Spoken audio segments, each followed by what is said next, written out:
There are risks and costs to action, but they are far less than the long-range risks of comfortable inaction. This is SPRH Podcast, where business experts help you to take massive action. With your hosts, corporate and keynote speakers Matt Ward and Dan Candell. Change your business, change your life, and start now. Hi, and welcome to the SPRH Podcast. I'm Dan Candell here with Matt Ward and our special guest today. Hey, Matt. Hey, Dan. I got one thing for you. Yeah, Did you know go. I can speak Australian? You can? You ready? Go ahead. G'day, mate. But, hold on. Before we go any further, I want to teach our podcast how they can speak Australian anytime. All you have to do is string 3 words together. The word good, the word I, and the word mate. String them all together, and you got an Australian accent, baby. G'day, mate. But what Matt's not telling you is that he goes, oh, yeah, I think our next guest is from Melbourne.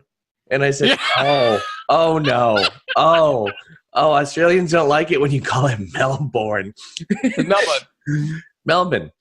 So, in fact, let's get into it right now. Our next guest today, he has like a rap sheet of success 1.5 miles long. I know this because I read it 10 minutes before the podcast, and it took me 10 minutes to read. Please welcome today's special guest, Pete Williams. G'day, boys. Drew, thanks for having me. G'day, man. Ripper. Yes. That was pretty good, Matt. I'll give you that. That was actually pretty decent. That's all I got. Yeah. That's all I got. I can't even ask, when you travel to other countries, you want to learn the language so that you can ask for 3 things. Like, where's the restaurant? Where's the airport? Where's the bathroom? That type of thing. Mm-hmm. I can't even do that. I'm just like, g'day, mate. G'day, mate. Yeah. So I reckon it'd be, if you want to go really Australian, it's where's the tucker? That's the restaurant. Where's the crapper? That's the bathroom. And what was the middle one? The airport, wasn't it? Yeah. Yeah, it's just the airport. Yeah. All right. So as you know, we help small business owners take massive action. Can you share with our listening audience what massive action you have taken and what the results of that massive action were? Yeah, I think the biggest action I've probably taken when I was 21 years old, and I sold Australia's version of Yankee Stadium for $500. That's probably the biggest action that kind of just created this, rolling tide of other bits and pieces and other projects. But that was kind of the big thing I did, which was kind of cool. Let's dig into that. So you sold the Australian version of Yankee Stadium for $500. So was that overvalue, undervalue? So yeah. It sounds weird. Yeah. So basically what it was is when I finished my university studies, I actually moved to Florida for a while and lived, 21-year-old Australian accent in South Beach. It was a fun time. And then my visa ran out and I had to come back to Australia. So I started working at an athlete's foot store again. That's why I was in the US. I was working with the athlete's foot shoe chain. And I was reading a book called The 1 Minute Millionaire by Mark Victor Hansen and Robert Allen. And in there, in like one paragraph, in one chapter, almost a throwaway line, it mentioned this guy who in the 80s sold all the timber that was part of the Brooklyn Bridge walkway and made little certificates up with pieces of the timber, like an inch-by-inch piece of the timber and a little history. Yeah. And I'm like, that's a bloody good idea. How can I kind of do that here in Australia? And the Melbourne Cricket Ground, so Melbourne Cricket Ground, you're on that, Dan, nice one. Melbourne. Gotcha. Was getting redeveloped. So that's sort of our version of Yankee Stadium. It's like 100,000 seat Aussie rules and cricket sports stadium. And they used to have timber seats, and that was part of it was getting demolished. I'm like, bingo, I'm going to go and basically do the same sort of thing, and made a few phone calls, found the wrecking company that was doing the demolition and bought a bunch of the timber, but they also had carpet. And it sounds really weird, but the members area is like really prestigious. It's like a 50-year wait list. Like it's one of those things, it's like watch your baby get born, and then within 5 minutes you leave the hospital and you go down to the MCG and put your son on the waiting list to become a member. It's like this rite of passage kind of silly thing. So it's really prestigious. And the carpet had the actual logo of the club on there, like really ugly, but still quite famous. And the wrecking company's like, we've got some of the carpet in the back of the warehouse just getting damp, and do you want that too? I'm like, yep, done. So basically bought all of that and made a series of memorabilia pieces up with a photo of the MCG itself, a piece of this carpet, a plaque, talking about the history and the limited edition, and then wrote a press release. 21-year-old sells the MCG for under $500 because each frame was $4.95. And it went just absolutely bananas here in Australia, massive media, TV, radio, print everywhere. And that was kind of my first big quote unquote success, I guess, which sort of, took a bit of risk to kind of do all of that. I had no idea what I was doing. I was up to my eyeballs in credit card debt because drinks in South Beach are not cheap. And I had to borrow a friend's credit card to even buy the carpet and stuff because I just had no cash left available. So that was kind of, I guess, the big kind of thing that I kind of started with, and that kind of just spiraled into, some success there, my first book deal, and then some businesses, and just sort of kept kind of just. How much timber and carpet did you buy? How many items did that produce that you were able to sell from the cricket ground? This was in 2003, 2004. I am still selling the frame a month at the moment. I was able to buy, basically, if you think a basketball court worth of carpet, and each piece of crested logo was about the size of a piece of paper. So like a letter size paper. So a couple of thousand at least. Yeah, it's been quite cool. We've made pens off, taken some of the timber now and turned into handcrafted pens and a whole bunch of other stuff. So it's been a bit of a crazy adventure that kind of ticks over in the background still to this day, 15, 20 years old. Yeah.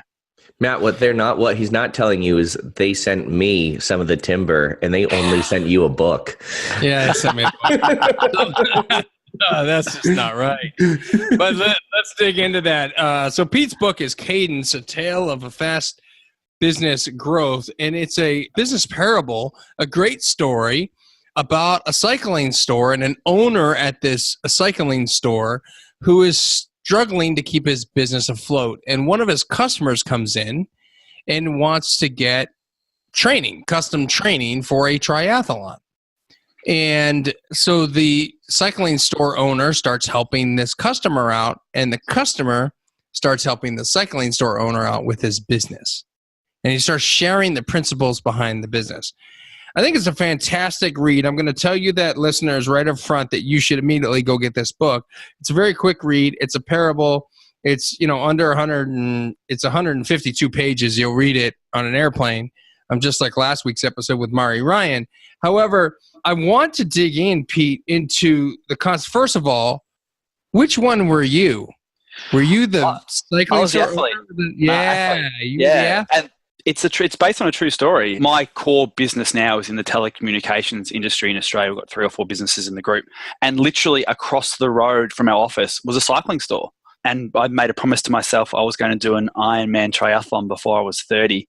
And I got to 29 and went, oh, shit, I better do this. So I walked across the road one day and bought a new bike. And literally just as he was training me, I sort of turned around and helped him use some of the principles that we put in our businesses to have growth and success. And that's kind of the base of the story. So let's dig into that. Let's dig into what those principles are, because I think that's important for our listeners to hear. You talk about the 7 levers of the business. Perhaps that's the first place to start. I don't know. Yeah, absolutely. About the first one. The first one is suspects. So obviously these are people we run into contact with on a regular basis.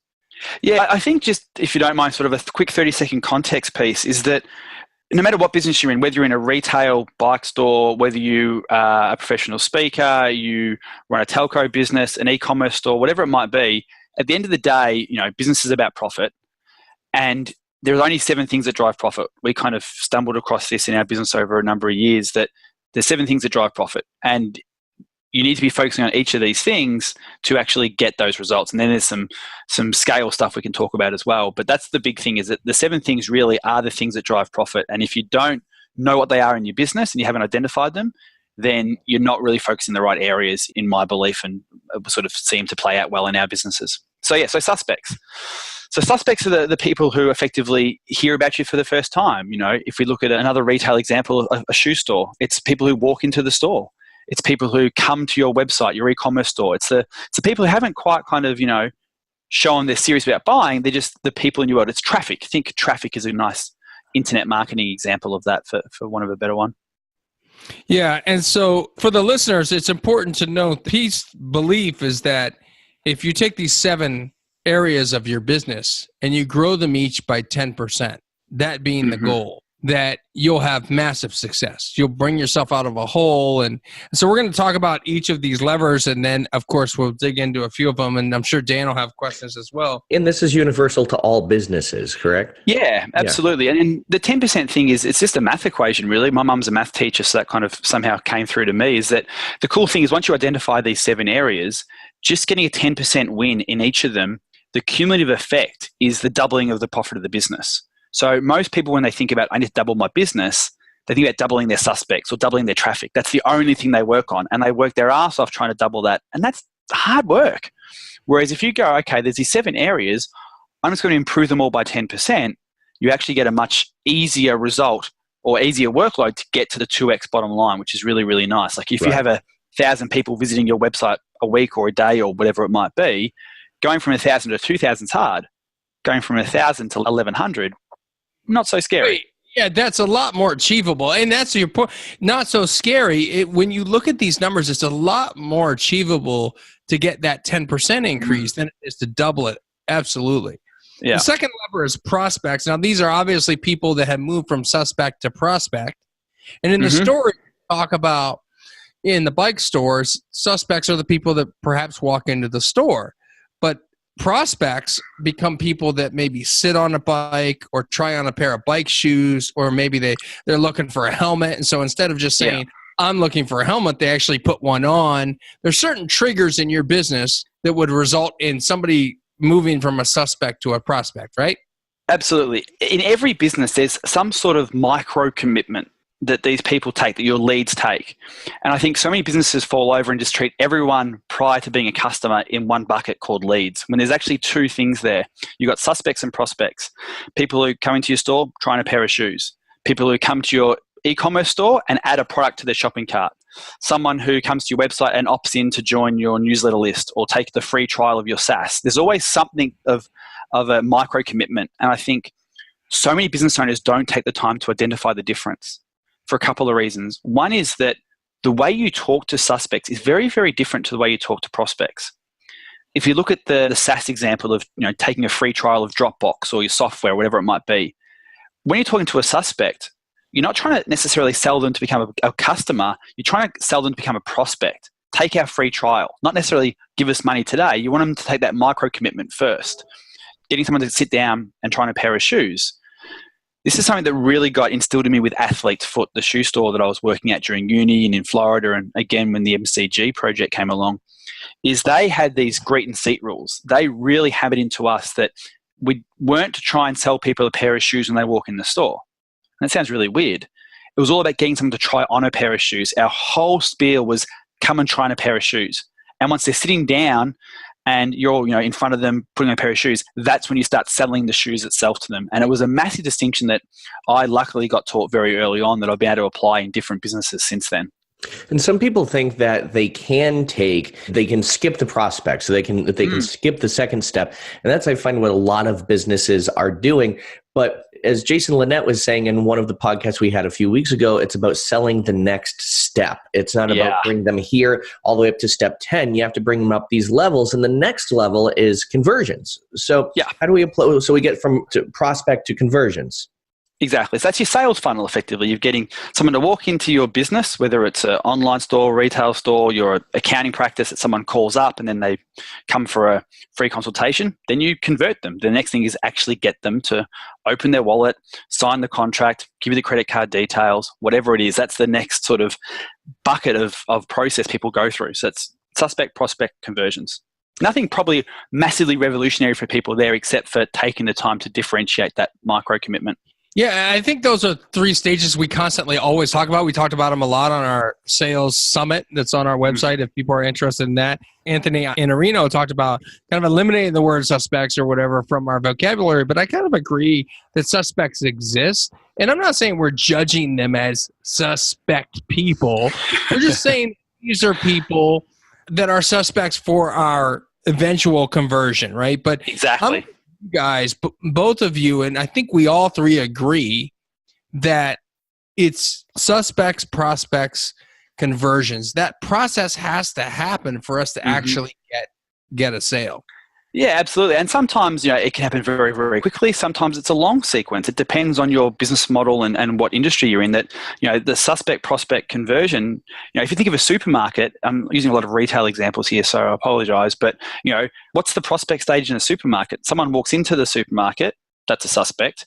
They put something in their shopping basket, that's a prospect. And then they obviously convert. Most people everyone who becomes a prospect effectively becomes a customer in a supermarket. You don't normally fill up your trolley and then just leave it in the aisle and walk away. Right. But there is still that process that technically happens. In marketing terms, there's the lead magnet, which is like the free thing that gets people's attention. Then there can be a tripwire, which is like a smaller item. And then there's a core offer. But the next step Well, I would argue that in that scenario, the tripwire is still the conversion because someone has to pay to get that. So I would say your website visitor is your suspect. Yep. The micro commitment they make to show they're interested in the products and services you offer is downloading the lead magnet, the PDF, the free report, the audio. And then obviously they're a prospect now, and then you talk to those people differently to get them to actually buy your tripwire or your course. Right. So if money is not exchanged, they're a prospect. A prospect still. Yeah. And the next step is there's an average item price. Yeah. So then it's like, let's generate your revenue. You've got your suspects, your prospects, your conversions. How do you generate revenue? And there's two levers that make that up. It's exactly right, Dan. Average item price and average items per sale. So across your business in a particular period, a month, a quarter, a year, however you want to analyze it, what's the average price of the products you sell? What is it, And then what are the average products or the amount of products they buy in a transaction? If we kind of overuse this shoe store analogy, it's what's the average price of the shoes you sell?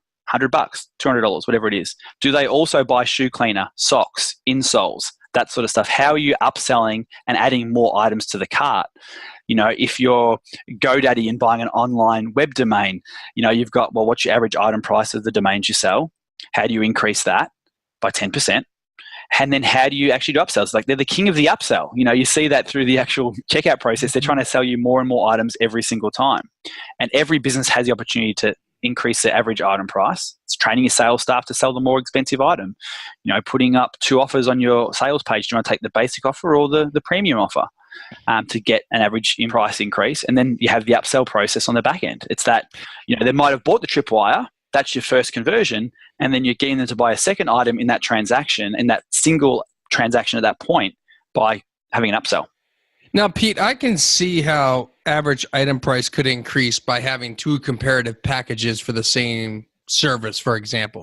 So, for instance, if you're an accountant, you might only do taxes. And so your average item price might change based on the type of service you're offering, the level of service. Maybe so if one includes phone calls, one doesn't, right? But if that's all you sell, because I'm sure that there are people who are listening to this podcast that only sell one item. So or the person don't only buy one item. How do you increase your per sale if the ideal client is only buying one item? Like in my case, they're buying a speech. So perfect. Let me give you those 2 examples. Accounting firm. Okay, so you do tax returns every year. That's the one thing you do for your customers. Great. Well, how about selling audit insurance? Hey, Mr. Client, we charge you $500 for your tax, whatever it might be. That's the sale you've made. That's the average item price. Then to increase items per sale, Mr. Client, how about you spend, another $100 with us? And if you get audited by the IRS, we won't charge you a single cent for the work we do to help you through that audit. You might have 1 in 100 clients actually get audited, but if you get an extra item like that, you're basically selling air. You're selling insurance. So accounting firms could sell something like that. My accountant's implemented that, and it's been massive for his business because the risk for him is very, very low. The audit, if it happens, it's maybe 1 or 2 clients a year. But if he gets half his clients to take that upsell, massive boost for him. So that's a really quick accounting example. Speaker. Okay, great. I'm give you an example. I'm speaking. I've got an event in a couple of weeks here, and what I've sold is I'm doing a speech. They're buying a whole bunch of books, so that's extra items, and they're also buying a custom video course for me. So we're doing a 90-minute video presentation, which is the core product. They're buying a whole bunch of books, which is an upsell, an extra package. And then they're also buying, I think it's 7 30-minute videos on each of these levers. So their audience can take that away with them and really implement it. So it's like the add-on to the speech. It's like the speech will be the introduction, and then the course will be how they go home and implement it. So there were 2 add-ons we added into that particular offer. I see. So I think the reality is even if you don't want to have an online course, you can still produce these 30-minute videos like you're talking about and sell them as an add-on. Yeah. Because so these videos are private to that audience. Yeah.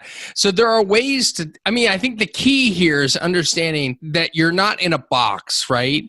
You might think you're in a box. You might think you're unique than everybody else, that you don't have additional items to sell or you can't charge more. It's just a matter of stepping out of that box to look at it from a different perspective and say, there are things I can do to sell more. I have a book, or I can sell a 10-page PDF or whatever it might be. Yeah, there's opportunity there. What are the additional levers? You've got two more on here. So you've got transactions. What are you doing to get people to come back and buy from you again? How do you make sure your accountant then not only says, okay, Mr. Client, you are buying at the time you're buying your tax return, and now you're also buying the audit. So you're now selling 2 items rather than 1, 2 line items on your invoice. Transactions, how do you get them to come back again and buy from you? Well, obviously they're going to hopefully come back every year to do the tax return. But how do you increase that transactions if you only have to submit 1 tax return a year? Well, maybe you can educate your clients and say, hey, if you come and see us before the end of the tax year, we can actually help prepare you and do things to minimize your tax beforehand. After the tax year is over, all we're doing is filling out boxes. We can't do anything proactive. So you're putting systems and emails and things in place to get them to come back and buy from you maybe twice a year, not once a year. So that original average item price and items per sale is in like every individual sale. How much can you maximize? Then transactions is how do you get them to come back more often and come back and transact again and again and again. And this breaks it down to, it's clear because it breaks it down into like a step-by-step process. And a lot of business owners, new business owners who maybe haven't had a lot of business training will look at it as all I need to do is make the sale. And they'll be focused on just making that sale. But what are the different processes of making the sale? What are the things that happen before? What are the things that have to happen after that sale happens?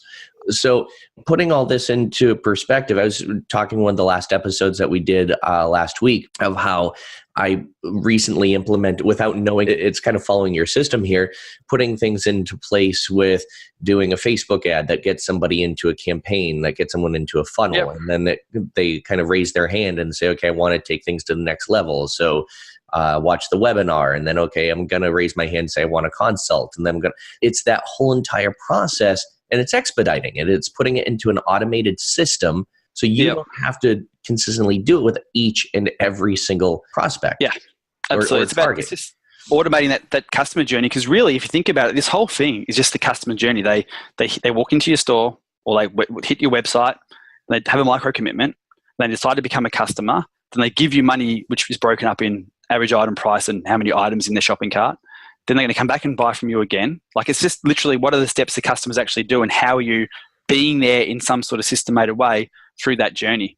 Right. And I'm sure each one of these pillars of sorts, each one of these levels is broken down into micro levels. And here's what you need to do in order to keep the prospect engaged. If the sale doesn't happen tomorrow, it might happen a year from now. So how do you keep them engaged? Exactly. That's it. Yeah. So that's it. And then, the last lever is your margins. What are you doing to make sure you got the margins? Because that margin effectively is what dictates the end up profit you have in your pocket. So that's they're the 7 levers. And you're right, Dan, in that what you want to do is sit back and go, okay, identify what each of these steps are in your business, because obviously it's slightly different from an accounting firm to a retail store to a Dropbox, e-commerce SaaS, or whatever it might be. Like, the 7 levers are there. It's just what are they for your business, and identifying them is the first step. Because once you can identify them, you can start actually improving them. Is the margins really about adding more value so that your price can come up so that people are willing to pay? It's not about that. No, because so average item price is about increasing your value to increase your price, increasing your average item price. Margins is about effectively making sure your expenses are capped and controlled. So it's about how do you keep your expenses low so you actually have the margin, because you can up your price in that earlier lever, and now it's about reducing your expenses. Because they're 2 slightly different things, really, and that's the focus of margins. Is okay, what am I doing to negotiate cheaper prices with my suppliers, making sure I'm not paying for that software application that, I bought Hotjar 3 years ago to track my stats and I haven't opened it in 6 months. Why am I still paying $50 a month?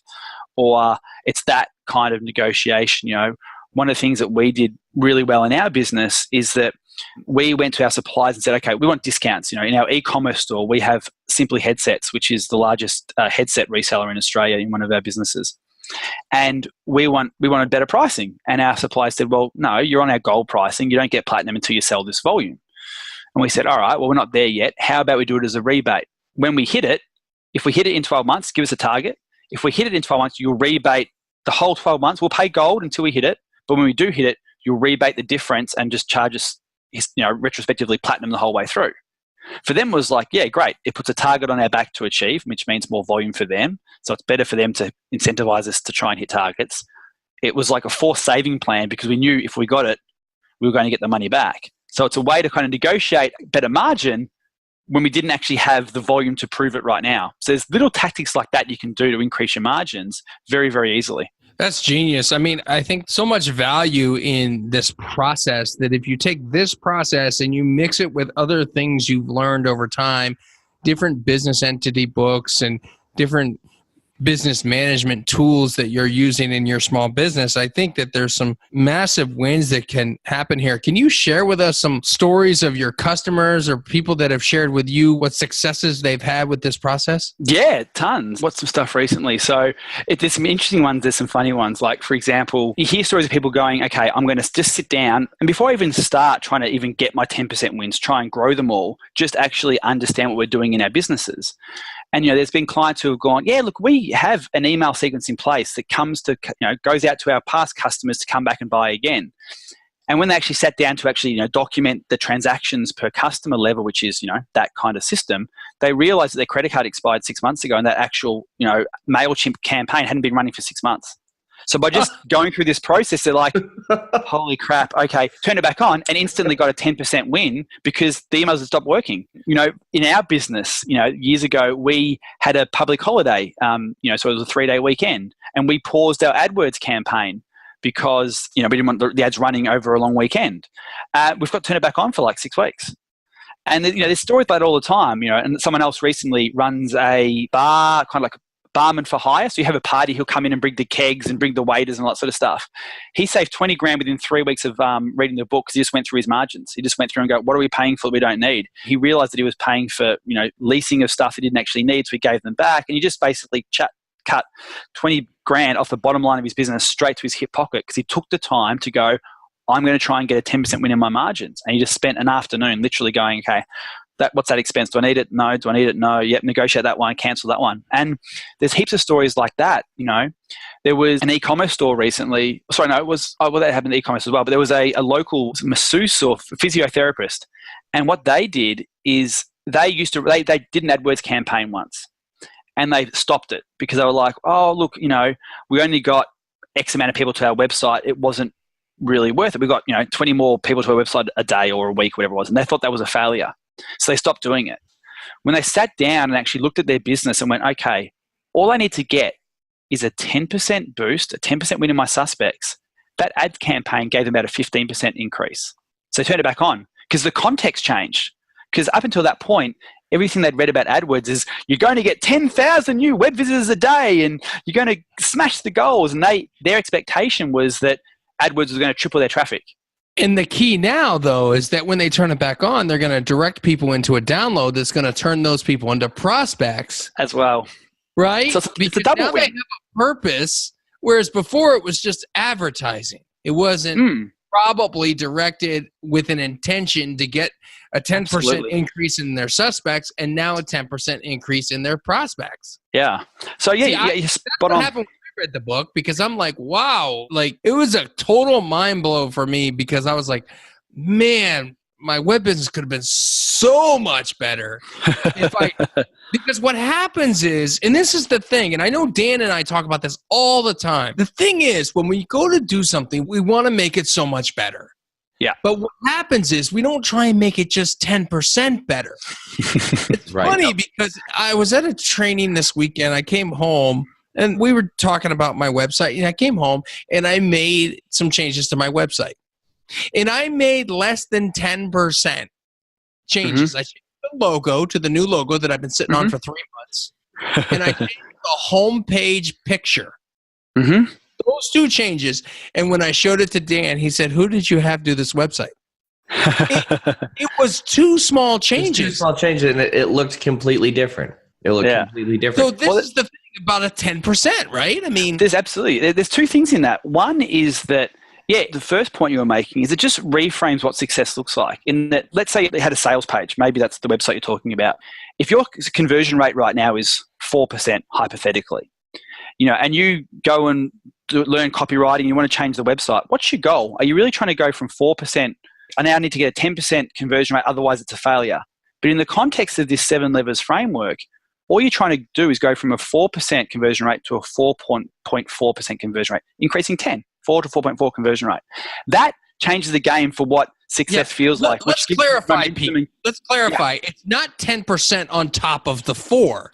This is what people need to understand. We're not going from a 4% conversion rate to 14%. No. What we're trying to do is increase our current rate by 10% of exactly. that rate.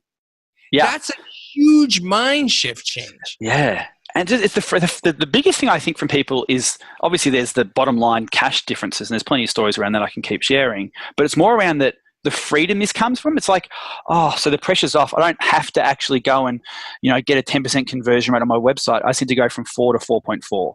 Or I don't need to get all my customers to start spending twice as much.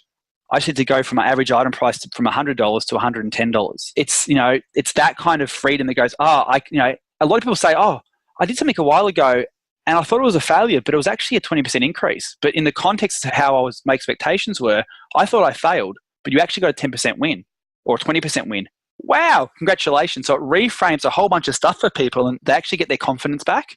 Because if all you do is compare yourself to the traditional sales letters online saying, get this webinar tool and you'll now have a flood of traffic and you'll have a 30% conversion rate with this webinar script. It's like, piss off. Like, just go from a conversion rate of 20% to 22%. That's what you want to try and go from. You don't want to go from 20 to 40. You go from 20 to 22. And if you do those little wins all the time, it adds up. Because the second point you made is like, small things make big wins. The Times of London, which is the newspaper in London, I can't remember the stats off the top of my head, but they had basically, I think it was a 12 or 13% increase in their conversion rate, which is their online subscription page. And all they did was add 3 trust logos to their order form. So they had the order form, and all they did, it took their design team less than 3 hours to add 3 trust logos, like, secure shopping, trusted by thousands of people, whatever, like those kind of trust logo things. 2.5 hours to do from their design team, and they got a 12% boost. It was like, went from 13% to 14.6% conversion rate. So a 10% win in 2.5 hours. Now, let's imagine that your business is where it's at, and you go, okay, I need to do 7 10% wins. If every 10% win hypothetically took 2.5 hours, you can do an AdWords campaign in 2.5 hours to get you a 10% boost of traffic. You change a headline on your homepage that gets you a 10% boost in opt-ins prospects. You add some trust logos to your shopping cart, 2.5 hours. You could effectively, I haven't seen a business do this, but you could effectively go 7 3-hour changes, so 21 hours worth of work, you've doubled your business. Is there a process of or a system of how often you should look to increase the 10%? Yeah, we talk about it in the book, and the way we do it is just like, let's be completely transparent. The more you do this, the harder it's going to get 10% wins. If you've, increase your traffic by 10%, 10%, it's going to get harder, and you can only squeeze your margin so far. Like, I'm not going to sort of, you don't keep getting so far. What we do is that in our businesses, we do it on a monthly basis. So we have our team come together at the start of every month, and these are large businesses. So, 10% wins significant because, it's multi-million dollars we're talking about here. But we'll say, okay, this month we're going to try and increase our traffic, our suspects, to our e-commerce store. Bang. What's our goal? We have a planning session of all the different ideas we can do. We'll pick the 2 we're going to implement. We implement that. Next month, we come back and go, okay, the marketing team, how are we going to increase our prospects? Work on that. Next month, how are we going to work on our conversions? And we basically just cycle through, hence the really bad analogy of Cadence bike store cycling through the levers.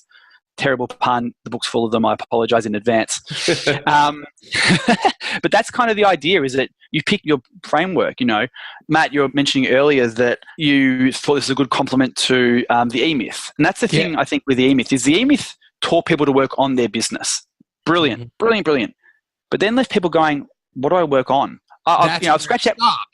Monday afternoon. Yeah. Monday afternoon's on my business day. Great. I'm going to put my spanner down. I'm going to wash the grease off my hands. I'm going to sit in the office. I'm going to work on my business. What do I work on? So maybe this is what you do. Every Monday is your on business time. Monday 1, you work on your traffic. Monday 2, you work on your prospects. Monday 3, you work on your conversions. And every 7 weeks, you keep cycling through. And then maybe as your business grows a bit, you might have to do it every 2nd week because it takes 2 weeks to implement something that gets you the win. And then, so it's just keep cycling through those 10% wins one after each other, because every 7 weeks or every 7 cycles, effectively, if you are having success with what you're implementing, you'll continually double the bottom line of your business. It's really bizarre, but that's simple math. It's a good way to see consistent natural progression as well. Yeah. Where some of these changes, like you were saying with the person who threw and did kind of an audit of things that they didn't use, that was a pretty instant change within an afternoon. But a lot of this is going to be consistent, and it's going to take consistent action, which is of course of what our podcast is about. It's taking massive, consistent action. It's what we've been about from day one. Mm-hmm. From day one of this podcast, 2 years ago, 110 episodes ago, that's all we've ever talked about is taking consistent action. Listen, I tell you, I am passionate about this process. I have not seen a business book. And there's a number, I can count in one hand business books that have changed my business life. The E-Myth, Profit First by Mike McAlloway, Taking Money Love First, right? Unthink by Eric Wall, about being creative. Mm-hmm. And then Never Eat Alone by Keith Ferrazzi, about giving without the expectation of getting anything in return and building deeper, more meaningful relationships. And then this book, Cadence. This is a top 5 book in my mind. And listeners, I'm telling you, you got to get your hands on this. If there's one thing I can tell you to do, it's don't eat this elephant all at once. Read the book through and then attempt to implement only 10% of it. Do what he talks about. Right? Because if you try and work on every lever all at once, you're going to say it didn't work. Mike McAlloway talks about this in his book, Profit First, where all of a sudden people want to put 20% into the profit account, and all of a sudden they don't have any money to pay their bills. It doesn't work like that. You start with 1%. In this case, we want you to start small. We want you to start on the right categories and keep moving forward. This book is amazing.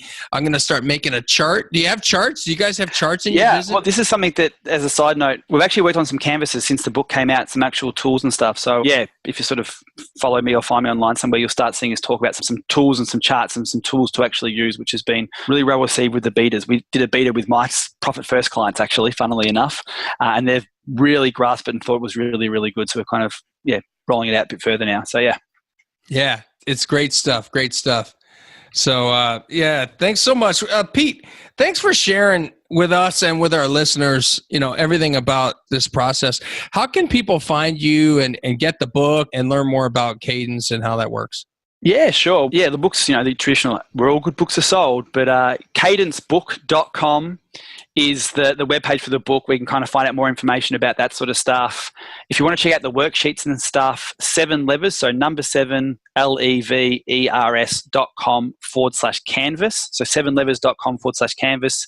You can download all the sort of the tools and worksheets which we've developed since the book came out late last year.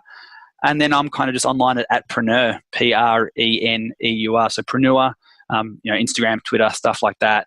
That's probably the places to go for the book. Other than that, the only thing I can really help you with is a phone system or telco stuff in Australia. I don't have a massive info marketing business on the back of this. It's literally just what's worked really well for our businesses and our group over the years, and trying to just share it with other people and let the movement continue to grow. Awesome. Well, Pete, thank you so much for joining us today and sharing this message with our square peg round holers. Awesome, boys. It was bloody brilliant. Truth, it was awesome. Hey, Dan, what is your Yahoo moment for today? Wow, we got off on a different foot, didn't we? I usually ask you, Matt. My Yahoo moment is actually you only need to improve things by 10% and improve them consistently in order to see a result. What's 10% your of the current?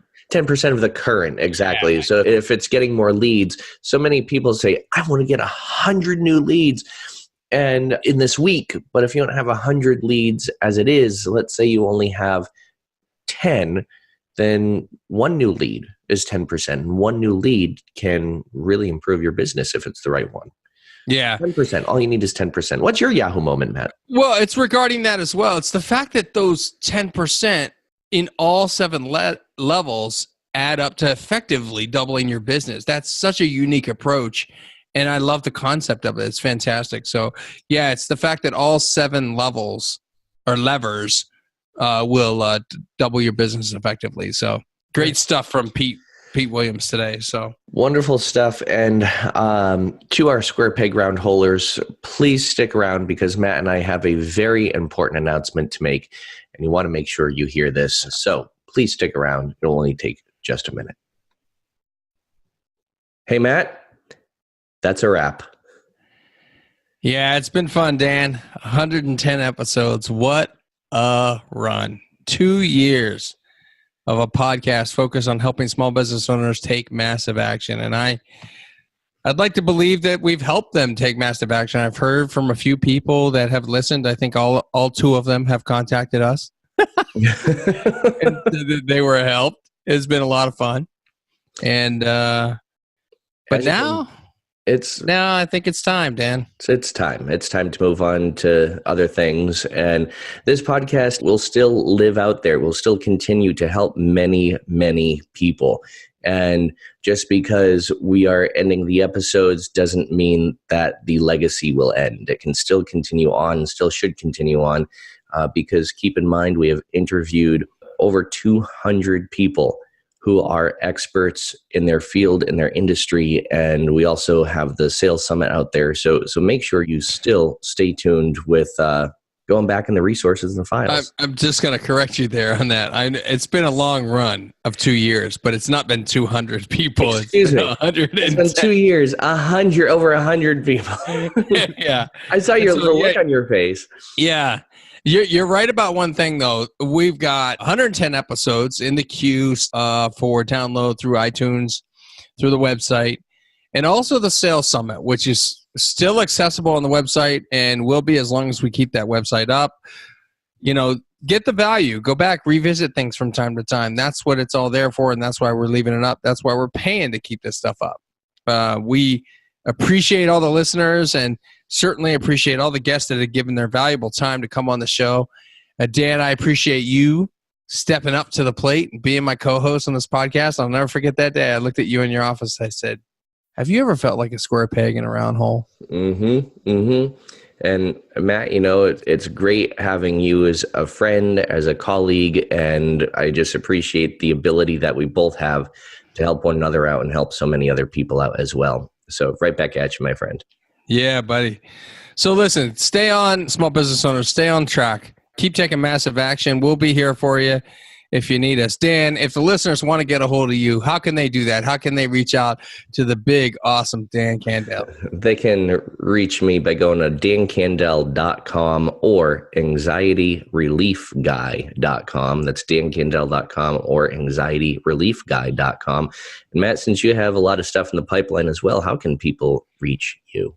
Yeah, anybody can reach out to me at breakthrough-champion.com or mattwardspeaks.com. I'm also available, very active on LinkedIn. Right before we wrap up, Dan, I want to give a strong piece of gratitude to the people behind the scenes here. Absolutely. So Tamina Patel has been our virtual assistant, helping us all along the way from day one.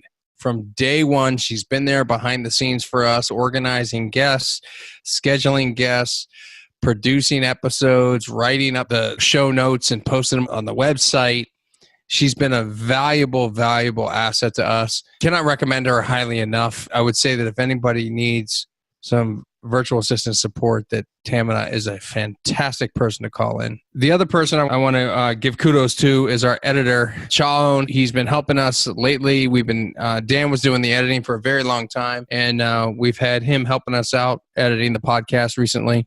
And so we appreciate your help. And to all those guests that have made this podcast possible, again, we're forever indebted to you. We greatly appreciate it. Thank you so much, and we hope you'll stay in touch. Absolutely. And as always, be well, do good, be true to who you are, and continue to take massive action. You just listened to the SPRH podcast with Matt Ward and Dan Candell, where you learn from the pros how to take massive action. Remember, have yourself an action-oriented day.